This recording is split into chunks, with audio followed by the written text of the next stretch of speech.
Hello बच्चों, कैसे हैं आप लोग? बढ़िया एकदम। तो आज हम लेकर आ गए हैं क्लास 10 का गणित, वो भी हिंदी माध्यम में एनसीईआरटी से। और आज हम लोग सॉल्व करने जा रहे हैं प्रश्नावली 5.2 के क्वेश्चन नंबर 17, 18, 19, 20। आज ये एक्सरसाइज समाप्त होगा और हम लोग कल इस अगले एक्सरसाइज का 5.3 का इंट्रोडक्शन करेंगे और अगले दिन से हम लोग उसका एक्सरसाइज स्टार्ट करेंगे। तो अगर आप लोग इससे पहले क्वेश्चन नंबर 1 से लेकर के 16 तक नहीं देखे हैं तो डिस्क्रिप्शन में लिंक है, सबसे ऊपर ही होगा, आप लोग जाइए देख लीजिए, नहीं तो प्लेलिस्ट में जाके आप लोग देख सकते हैं। तो आप लोग रेडी हैं? और हमने जो क्वेश्चन दिया था बहुत बच्चों ने जवाब दिया है और सभी का जवाब आज एकदम राइट है, सही है। और आज भी एक एकदम मजेदार क्वेश्चन लेके आए हैं और वो क्वेश्चन अंत में हम देंगे और जो बच्चों जवाब दिए हैं उनका नाम भी हम अंत में लिखेंगे। ठीक है, तो क्या करना है, आप लोग रेडी है? एकदम रेडी है? तो चलिए स्टार्ट करते हैं, ध्यान से देखते रहिए, एकदम मजा आ जाएगा। ये चलिए देखिए क्या क्वेश्चन क्या है 17 में, क्या एपी, यही क्वेश्चन, इसी टाइप का क्वेश्चन हमने दिया था कल। आप लोग अगर देखे होंगे तो अच्छा है, नहीं तो देख लीजिए क्योंकि कमेंट में हम इसी टाइप का क्वेश्चन दिए थे। ठीक है, चलिए, और सॉल्व भी किए थे। चलिए आगे, ये 3, 8, 13 डॉट डॉट डॉट 253 का अंतिम से 20वां पद ज्ञात करें। मतलब हम लोग पहले से निकालते थे, शुरू से निकालते थे, जैसे पहला पद, दूसरा पद, तीसरा पद। पहले देखिए, कोई भी क्वेश्चन हो उसको समझिए कि क्वेश्चन दे क्या रहा है, हमसे मांगना क्या चाह रहा है, तो हम उसमें ये देखेंगे कि हमसे मांगना क्या चाह रहा है वो। तो हम लोग निकालते थे कि पहला पद, दूसरा, तीसरा, इसी प्रकार 10वां पद निकालते थे, चौथा, 5वां, छठा। इसका अंतर कितना का हो गया? 3, 5, 8, 8, 5, 13, 13, 5, 18, 18, 5, 23। इसी प्रकार हम लोग 10वां, 20वां, 50वां पद निकालते थे। लेकिन यहाँ बात उलट गया, यहाँ इस तरफ से 20वां पद देखना है। यानी कि पहला पद हम इसको मानेंगे, अंतिम से कह रहा है, पहला पद इसको, इसके पीछे वाला को दूसरा, इसके पीछे वाला को तीसरा, इसके पीछे वाला को चौथा पद मानेंगे। भाई साहब, अब आया बात दिमाग में? आइए सॉल्व करते हैं। तो हम लोग इस श्रेणी को कैसे लिखेंगे? इस श्रेणी को मतलब भाई अंतिम पद अंतिम से निकालना है, तो श्रेणी को कैसे लिखेंगे? सबसे तो पहला पद क्या हो जाएगा आपका, पहले तो हल लिख लीजिए, 253। अब देखिए अंतर कितना का है सो बताइए तो भाई साहब 5 का। तो अब इसमें से, अब भाई इसी का ना क्या पद, या 100वां पद हो या 50वां पद हो या 150वां पद हो, 75वां पद हो या 60वां पद हो या 50वां पद हो या 40वां पद हो, इसी का ना कोई पद ये है कि नहीं? अंतर दशम का 5 है, 5 का है। तो इससे पहला वाला क्या होगा सो बताइए? 248। इससे पहला वाला 243। इससे पहला वाला कहाँ लिखिएगा? इससे पहला वाला छोड़ दीजिए, अब लिख दीजिए 13, 8 और 3।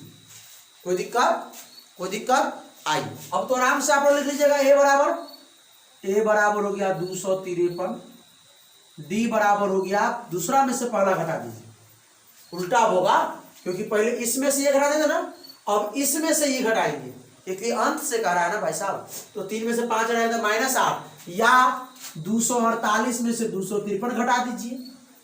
ये होता है डी, सार अंतर यही ना होता है, पदों का अंतर, दूसरा माइनस तीसरा, तीसरा पद माइनस दूसरा पद, चौथा पद माइनस तीसरा पद। बात समझ में आ रही है?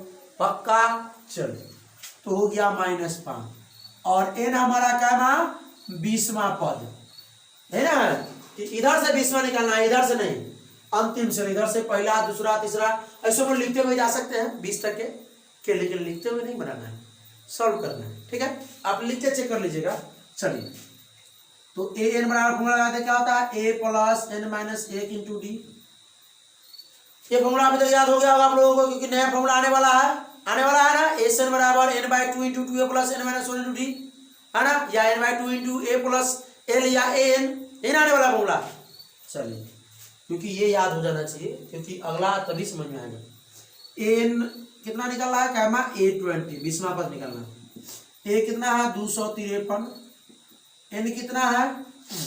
देखिए भाई, थोड़ा तबीयत खराब है आज, फिर भी लेक्चर को रेगुलर रखना है। आप लोगों को ये ना लगे कि हाँ आज क्या पढ़े, इसलिए रेगुलर रख रहे हैं। ठीक है, वीडियो बना रहे हैं। चलिए, तो आप लोग मेहनत कीजिए जम के कि मैट्रिक में अच्छा स्कोर कर सके। ठीक है, चलिए, एन कितना है? 20 माइनस डी कितना है? डी आपका -5। चलिए सॉल्व किया जाए। आइए, A20 253 प्लस -20 तब कितना आ जाएगा? 20, ओह सॉरी, हाँ सही है, 20 पंचे -100। अच्छा ऐसा कर लेते हैं क्या, 20 में से 1 घटा देंगे तो 19 हो जाएगा, और 19 गुने -5। और कोई दिक्कत, A20 तो कितना हो जाएगा, A 20 में 253, 19 पचे -95, यही ना होगा, 19 पचे -95। चलिए इसको घटा लेते हैं क्या, घटा लिया जाए। 13 में से 5 गया 8, 14 में से 9 गया 5, ये यानी A 20वां पद जो है 158 होगा। कोई दिक्कत, सॉल्व समझ में आ गया। आइए इसको सॉल्व करते हैं। कहता है किसी एपी के चौथे और 8वें पदों का योग 24 है। चौथा पद जानते हैं क्या होगा, 8वां पद जानते हैं क्या होगा, जानते हैं कि नहीं जानते हैं, नहीं तो पिछला वीडियो देख लेके आइए। तथा छठे और 10वें पदों का योग 44 है। समीकरण बनाना है, विलोपन विधि से बनाइए, आप अनुपात निर्णय विधि से बनाइए, वर्ग गुणन विधि से बनाइए, या प्रतिस्थापन विधि से बनाइए, जिससे बनाना है तुलनात्मक से बनाइए। आइए तो हल लिखते हैं और सॉल्व करते हैं। क्या कह रहा है, चौथे और 8वें पदों का, तो दिया है 100 लिखेंगे, दिया है चौथे और 8वें पदों का योग, मतलब चौथा पद को और 8वां पद को जोड़ते हैं तो क्या मिलता है, 24 मिलता है। तो चलिए चौथा पद को हम क्या लिखते हैं, A4, और 8वां पद को A8, कितना मिलता है, 24। वाह क्या बात है, देखिए तो यही ना था, चौथा पद और 8वां पद को जोड़ेंगे तो कितना मिलेगा, 24 मिलेगा। तो चौथा पद को हम क्या ले सकते हैं, A + 3D, 8वां पद को A + 7D बराबर 24, AA 2A 3 7 10D बराबर। तो ऐसा कर सकते हैं, दोनों तरफ 2 से भाग लेने वाला है, 2 कॉमन ले सकते हैं क्या, 2 कॉमन लेंगे तो A + 5D बराबर हो गया 24। दुगुना में तरह के भाग में आएगा तो 12 गुना 24, A + 5D बराबर हो गया 12। समीकरण 1। कोई दिक्कत, अब कहिएगा सर चौथा का जगह पे क्या लिखे हैं भाई, A चौथा मतलब क्या, A + n-1 गुना D होता है ना, n बराबर, तो A चौथा यानी कि n का मान 4 है तो A + n के जगह पे 4 - 1 गुना D, तो कितना हो जाएगा, A + 4 में से गया 3D, है ना होगा। और 8वां है तो n के जगह पे 8 रखेंगे तो 8 - 1 7D।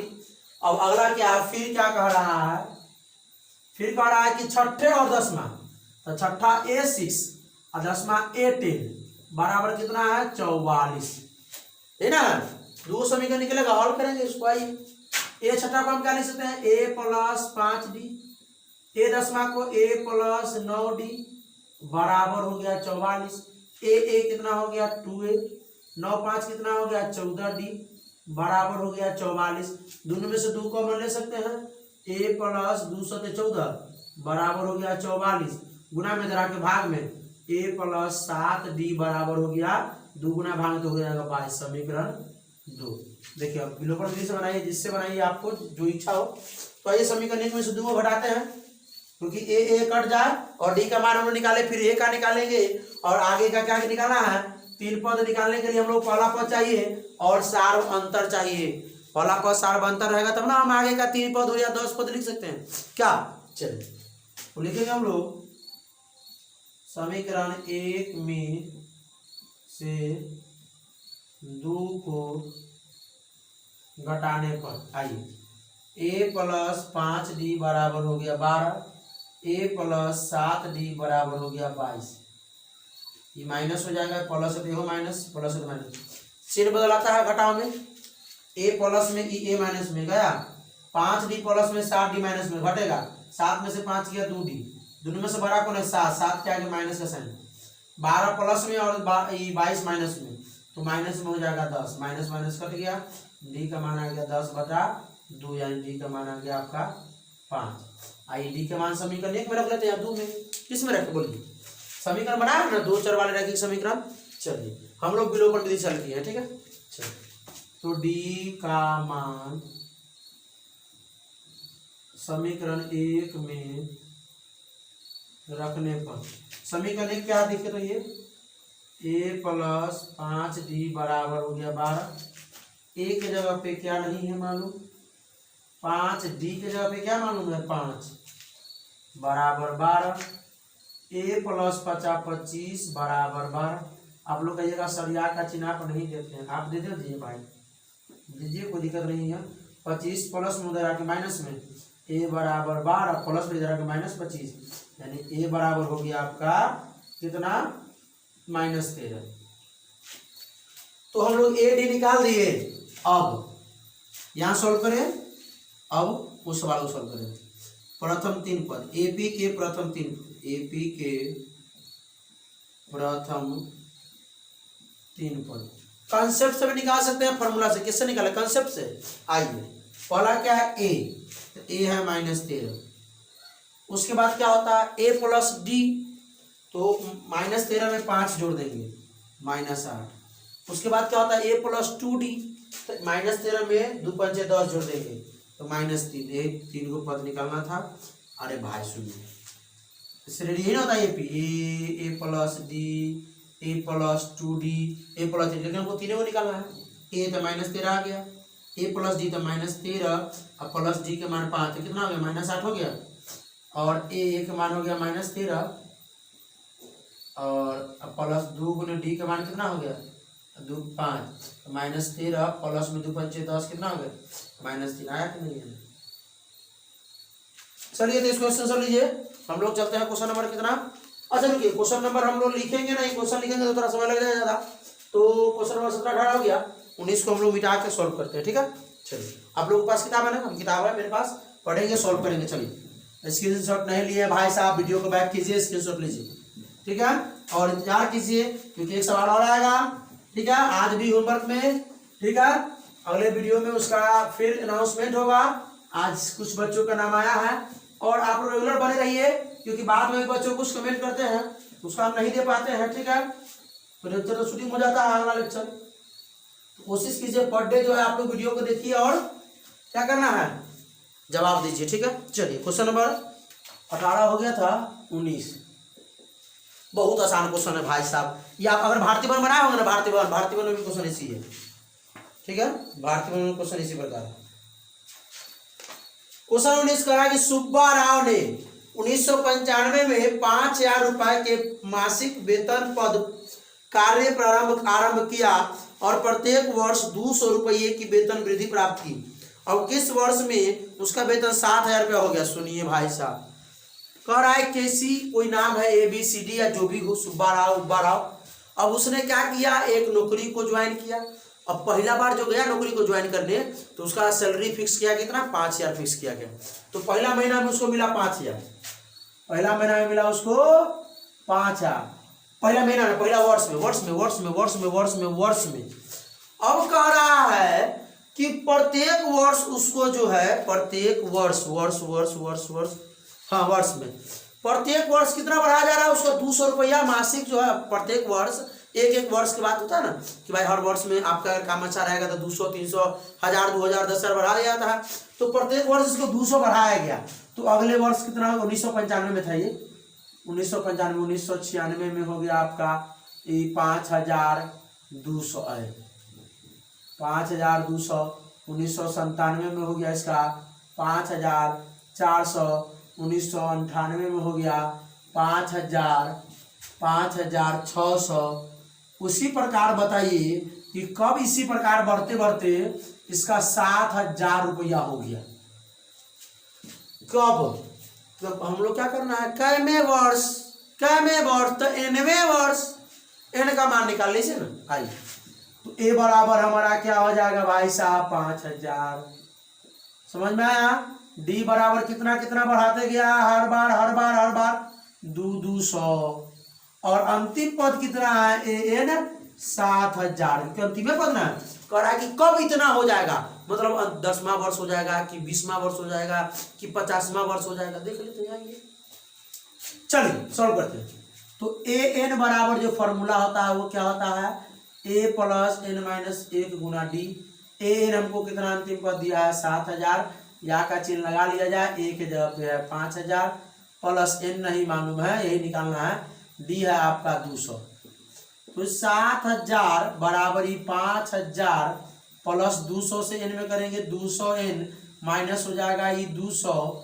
अब इसको सॉल्व किया जाए, 7000 का 7000, 5000 में से 200 घटेगा तो ये हो जाएगा 4800 प्लस में 200n। 4800 को प्लस में जरा के माइनस में कर दें, 7000 माइनस में ये हो गया 4800 बराबर हो गया 200n। 4800 में 7000 गया तो कितना हो गया 2200, 22 बराबर हो गया 200n। n बराबर कितना हो गया 2200 बटा 200, यानी n बराबर हो गया 11। मतलब 11 वर्ष के बाद, 11 वर्ष के बाद इसका जो सैलरी हो जाएगा वो कितना 7000 हो जाएगा। जोड़ लीजिए इसमें 11 वर्ष, 2005 में कि 6 में, 2006 में हो जाएगा। एक बार आंसर मिला लिया जाए, ठीक है। चलिए हाँ सही, 11वां वर्ष सीधे दिया है, 11वां वर्ष तो हो तो गया 11वां। हाँ आई भी निकाल सकते हैं 1998, 1995 पकड़ा था तो 1995 यानी कि 2005 में देख लीजिए 11 2005 में पूरेगा, 2005 में जो है इसका पूरा जाएगा। आइए क्वेश्चन नंबर 20 सॉल्व करते हैं, उसके बाद हम लोग चलते हैं क्या फिर अगले क्वेश्चन की तरफ। अगला क्वेश्चन नहीं जो जवाब दिया था। आइए, रामकली ने किसी वर्ष के प्रथम सप्ताह में 5 रुपए की बचत की और फिर अपनी साप्ताहिक बचत 1 रुपया 75 पैसा यानी 1.75 रुपया बढ़ाती गई। 1.75 बोलेंगे, 1.75 नहीं, दशमलव के बाद हमको समझ रहे ना बात को। यदि 9वें सप्ताह में उसकी साप्ताहिक बचत 20.75 रुपये हो जाती है तो इनवा पद ज्ञात कीजिए भाई, एन ज्ञात कीजिए, इनका मान भाई। फिर सुनिए, कोई आदमी फिर बचाता है, नौकरी कितनों करता है, खर्चा उर्चा करके खूब शॉपिंग वूपिंग करके ना, मतलब सारा चीज करके 5 रुपया पहला सप्ताह में बचाता है, 5 रुपया पहला सप्ताह में बचा लिया। उसके बाद वो क्या किया, हर सप्ताह में कितना 1 रुपया 75 पैसा, मतलब 1 रुपया 1.75 रुपया बढ़ाया। तो इसमें अगर 1.75 हम ऐड करेंगे तो अगला सप्ताह में हो जाएगा 6.75, अगला सप्ताह में हो जाएगा 8 दशमलव कितना हो जाएगा 75, 6 7 8 75 150 यानी 8.50। अगला सप्ताह में क्या हो जाएगा 8 2 10 10.25। उसी प्रकार कब जो है इसका जो सैलरी जो है वो 20 मतलब कितने सप्ताह में वो 20.75 रुपया हो जाएगा ना, मतलब 20 रुपया 75 पैसा कर दीजिए, कोई दिक्कत नहीं, ठीक है। तो पहला सप्ताह में इतना, दूसरा सप्ताह में इतना, तीसरा चौथा, इसी प्रकार कैमा सप्ताह में इतना रुपया वो बचा लेगा कैमा, बस एन निकाल लीजिए। एनवा सप्ताह में मान लेते हैं, एनवा सप्ताह में मानिएगा, लिख लीजिए। चलिए हल, ए बराबर 5, डी बराबर कितना का अंतर है 1.75 और अंतिम पद ए कितना है 20.75। आइए ए का फॉर्मूला लगाइए, ए प्लस एन माइनस 1 गुना डी।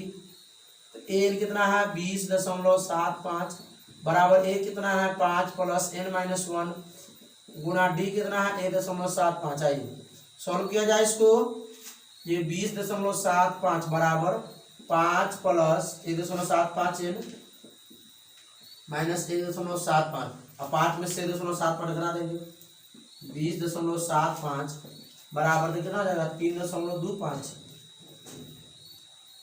हाँ 3.25 ही होगा और प्लस में होगा 1.75 एन।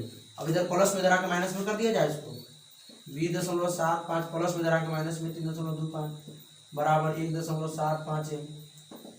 20 में से 3 गया 17 यानी कि 17.5 बराबर 1.75 एन। यानी कि डायरेक्ट आंसर लिखा हुआ है कि उसमें भी शायद यही सवाल था ना, हो है ना, होगा यानी 10। कितना हो जाएगा एन का मान कितना निकला 10 निकला। भाग दीजिएगा तो 10 आएगा कैसे, क्योंकि भाई इसमें से एक उड़ाएंगे तो एक गो शून्य नीचे आएगा, इसको उड़ाएंगे तो 2 गो ऊपर जाएगा, क्या वही बात है। या एगो से सुनिए यहाँ पर दशमलव है ना, यहाँ पर एगो उड़ाएंगे तो दशमलव यहाँ चला गया 17.5 है, पूरा 175 हो जाएगा क्या। चलिए तो क्या करना है, अब आप लोगों को थोड़ा देर रुक जाना है, हम सही बच्चों का नाम लिख लेते हैं, फिर क्वेश्चन लिख लेते हैं, फिर पहले स्क्रीनशॉट ले लीजिए इसका। चलिए स्क्रीनशॉट ले लिए। तो देखिए कुछ बच्चों ने जवाब दिया है, क्या है, सबसे पहले जो जवाब दिए थे आर्मी गेमिंग, तालिम राज, ज्योति कुमारी, निशा कुमारी, बबलू कुमार, रिधि कुमारी, पूनम कुमारी, एविल गेमिंग, बादल कुमार, पूजा कुमारी और सवाना खातून। आप सुनिए सभी बच्चों ने आज पूरा का पूरा क्वेश्चन का सही जवाब दिया है, इनको मेरा एकदम सैल्यूट है, ठीक है। और अगला जो क्वेश्चन है वो आप लोगों का ये क्वेश्चन है, ठीक है। और आप लोगों को भी जो ने जवाब नहीं दिए हैं उनका अगर जवाब चाहिए तो चलिए इसको देखते हैं। क्वेश्चन यही था कि 4 अंकों वाली कितनी संख्याएं हैं जो 11 से विभाज्य है या विभाजित है। तो 4 अंकों वाली संख्याएं क्या क्या हो सकती है भाई साहब, हल लिखा जाए। 4 अंकों वाली संख्याएं कहां से कहां तक हो सकती है, 1000 से लेकर 9999 तक, यही ना होगा 4 अंकों वाली संख्या है। और 11 से विभाजित निकालना है तो देख लेते हैं 11 से कौन कौन विभाजित है। तो आप लोग भाग देकर देख लीजिए 11 से किस में, 1000 में 11 एकम 11 99 9 बार में 1 0 0 10 शेष यानी कि 1 आगे, मतलब इसका अगला जो पद होगा जो 11 से भाग लगेगा वो क्या होगा, लिख देंगे कि 11 से विभाज्य 4 अंकों वाली संख्याएं। चलिए कौन कौन होगा, 1001, 1012, 1023, इसी प्रकार डॉट डॉट डॉट। आइए अंतिम वाला तो 11 से लगभग करेगा 9999। क्या निकाल लेना है, इसमें भी n निकाल लेना है। a बराबर आपको मालूम हो गया कितना, 1001, d बराबर कितना मालूम हो गया 11, और अंतिम पद जो n था वो कितना है 999। चलिए a निकाल लेते हैं, a plus n-1 into D. आप लोग इतना पर से आप लोग भी सॉल्व कर सकते हैं। कितना था 9999 बराबर a है आपका 1001 जोड़ n नहीं मालूम है, यह निकालना है कै गो पद होगा। मतलब इस प्रकार 1001, 1012, 1023, 1034, 1045, इस प्रकार कितना जो होगा ना वो 999 तक के होगा कै गो पद, ठीक है। चलिए तो n बराबर क्या हो जाएगा, हाँ गुने डी, डी कितना हो जाएगा 11। सॉल्व किया जाए इसको, 9999 बराबर 1001 जोड़ 11 n-11, इसमें से घटा देंगे 9999 बराबर 1000 में से 11 घटेगा तो 990 प्लस 11n। सॉल्व करेंगे 9, इसको प्लस में जरा माइनस में जाता है, 9999 माइनस 990 बराबर हो गया 11n। 9 में से 0 गया 9, 9 में से 9 गया 0, 9 में से 9 गया 0, 9009 बराबर 11n। n बराबर 9009 बटा 11, n बराबर क्या हो जाएगा 11 8 88, 2 बच गया 20, 11 एकम 11 9 बच गया 11 99 ना, यानी 819 ऐसा संख्याएं हैं जो कितना 1001 से लेकर 9999 तक के कितना संख्या आएगी, 819 ऐसी संख्या है जो 11 से विभाजित होंगी। तो कैसा लगा आप लोगों को वीडियो, अच्छा लगा तो क्लास 10 के स्कूल के साथ आप लोग जहाँ इस वीडियो को शेयर कीजिए, ठीक है। सिर्फ शेयर चाहिए, आप लोग शेयर कीजिए ताकि सभी लोगों का हेल्प हो सके। और सिर्फ इस यूट्यूब चैनल पे मैथ नहीं हो रहा है, प्रत्येक विषय के प्रत्येक चैप्टर वाइज ऑब्जेक्टिव क्वेश्चन भी आ रहा है। अगर आप लोगों को ऑब्जेक्टिव क्वेश्चन की तैयारी करना है, हम ऑब्जेक्टिव क्वेश्चन क्यों बना रहे हैं, क्योंकि बिहार बोर्ड जो है अब ऑब्जेक्टिव 50-50 कर दिया है, ठीक है। ऑब्जेक्टिव का इंपॉर्टेंट है और सभी चैप्टर वाइज एक चैप्टर से 40 से 50 क्वेश्चन समझ सकते हैं कि एक चैप्टर से उतना क्वेश्चन आएगा तो क्या उससे बाहर पूछ सकता है, नहीं पूछ सकता है। और आप लोगों को गाइड की आवश्यकता भी नहीं पड़ेगी, गाइड में तो सिर्फ पढ़ना पड़ेगा, यहाँ हम समझाते भी हैं। तो आप लोग देखिए और इसका लाभ उठाइए, ठीक है। और अपने दोस्तों में भी शेयर कीजिए, ठीक है। प्लेलिस्ट में आप लोग को जाना है और आप प्लेलिस्ट में जैसे जाइएगा लिखा हुआ गणित ऑब्जेक्टिव, भौतिकी ऑब्जेक्टिव, रसायन शास्त्र ऑब्जेक्टिव, इतिहास ऑब्जेक्टिव, भूगोल ऑब्जेक्टिव, हिंदी, संस्कृत सभी के ऑब्जेक्टिव अवेलेबल है। लगभग 5-5 4-4 चैप्टर तक सबका हो चुका है, ठीक है। अभी अब रेगुलर रूप फिर आएगा, ठीक है। थोड़ा मैथ को ब्रेक लगाएंगे और उसमें फिर आगे आएंगे ऑब्जेक्टिव क्वेश्चन में। मैथ को लगातार खींच रहे थे क्या, तो क्या करना है आज भी रुक जाइए, अभी आज भी क्या करना है आप लोगों को, क्योंकि आज एक्सरसाइज का समाप्ति हो रहा है तो आज भी हम लोग मुस्कुराएंगे, क्योंकि भाई हम लोगों ने अच्छे तरीके से इसको समाप्त किया है, ठीक है। तो आप लोग भी मुस्कुराइए, ठीक है। और इस क्वेश्चन का जरूर जवाब कमेंट में भेजिए, ठीक है। तो क्या करना आप लोगों को, अब पढ़ाई करते रहिए, एक बात और बोलना है, हंसते रहिए, मुस्कुराते रहिए और पढ़ाई करते रहिए। All the